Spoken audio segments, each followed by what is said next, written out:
Thomas Aquinas एक इतालवी Dominican भिक्षु और कैथोलिक ईसाई धर्म के पादरी थे, जो विद्वत्तावाद, शास्त्रीयवाद की परंपरा में एक बेहद प्रभावशाली दार्शनिक और धर्मशास्त्री थे। कैथोलिक चर्च द्वारा एक्विनास को संत के रूप में सम्मानित किया जाता है और सदियों से पादरी बनने के लिए अध्ययन करने वालों के लिए उन्हें आदर्श शिक्षक माना जाता है। हिप्पो के सेंट ऑगस्टीन के साथ एक्विनास को चर्च द्वारा अपना सबसे बड़ा धर्मशास्त्री और दार्शनिक माना जाता है।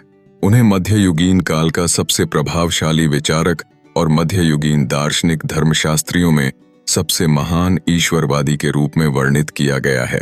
हालांकि एक्विनास ने कभी खुद को दार्शनिक नहीं माना और प्राचीन यूनानी दार्शनिक अरस्तु के मजबूत अपवाद के साथ लगभग सभी पूर्ववर्ती दार्शनिकों की आलोचना की, जिनमें से अधिकांश को हमेशा ईसाई रहस्योद्घाटन में पाए जाने वाले सच्चे और उचित ज्ञान से कमतर होने के लिए एवं पापी मूर्ति पूजक के रूप में पूर्ववर्ती धार्मिक मतों की आलोचना की।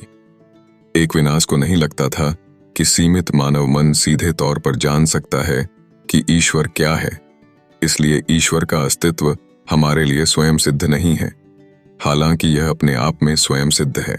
महत्वपूर्ण रूप से उन्होंने माना कि ईश्वर के अस्तित्व को तार्किक रूप से प्रदर्शित किया जा सकता है। संक्षेप में सुम्मा थियोलॉजिया में और अधिक विस्तार से सुम्मा कॉन्ट्रा जेंटाइल्स में उन्होंने ईश्वर के अस्तित्व के लिए 5 तर्कों पर बहुत विस्तार से विचार किया, जिन्हें व्यापक रूप से क्विंकेविया 5 तरीके के रूप में जाना जाता है। आज सभी 5 तरीकों को आमतौर पर ब्रह्मांड संबंधी तर्क माना जाता है, जिसमें वे ब्रह्मांड के बारे में कथनों पर आधारित होते हैं, जैसे कि कारण, परिवर्तन या परिमितता। ईश्वर के अस्तित्व को साबित करने के लिए सेंट थॉमस एक्विनास ने 5 तार्किक तर्क प्रस्तुत किए। पहले तर्क के अनुसार अचल गतिमान का सिद्धांत, the argument of the unmoved mover, यह दर्शाता है कि कोई न कोई शक्ति है जो सब कुछ संचालित करती है।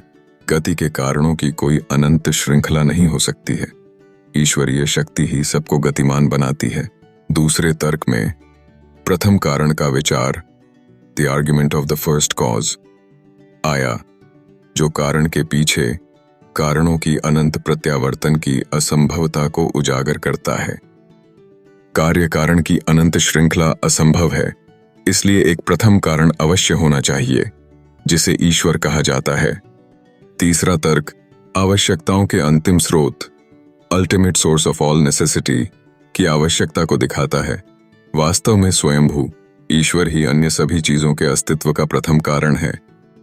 हमारे अनुभव में ऐसी चीजें शामिल हैं जो निश्चित रूप से विद्यमान हैं, लेकिन स्पष्ट रूप से अनावश्यक हैं।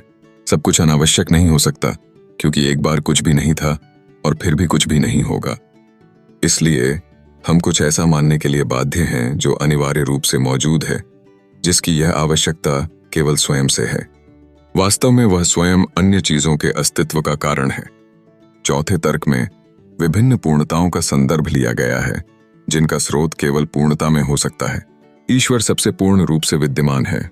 एक ऐसी सर्वोत्कृष्ट चीज होनी चाहिए जो सबसे सच्ची और सबसे महान चीज हो, और इसलिए सबसे पूर्ण रूप से विद्यमान हो। इसे ही हम ईश्वर कहते हैं। अंतिम तर्क यह दर्शाता है कि निर्जीव चीजों का भी कोई उद्देश्य होता है। बेजान चीजें भी किसी उद्देश्य की पूर्ति करती हैं, जो कि उनके बाहर किसी प्राणी का उद्देश्य होना चाहिए।